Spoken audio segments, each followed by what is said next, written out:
Aleš, današnja tekma je bila nekoliko drugačna kot včerajšnja. Tempo Latvijcev je bil nam neugoden, zato tudi negativen rezultat. Kako si ti videl to tekmo?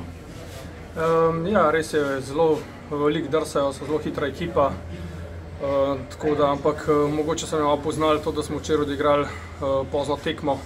Sicer to ne sme biti izgovor, ampak vsem probali smo se vrniti v tekmo, hitro izenačili, ampak nažalost so bili danes boljši nasprotniki. Tam bi lahko rekli, da se je prelomilo v drugi tretjini, ko je bilo nekaj izključitev. Ja, res je, tiste izključitve so pol malo podrle ritem, ampak vseeno probali smo se vrniti v igro, nažalost ni šlo, tako da lahko čestitamo danes za zmago. Jutri nekaj podobnega, Belorusija.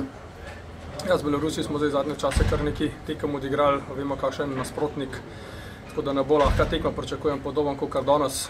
Treba se izpočiti, jutri imamo kasnejšo tekmo, tako da je nekaj časa za regeneracijo in odigrati prve minute do zadnje 100%. Dobro, najlepša hvala in srečno. Prosim, hvala.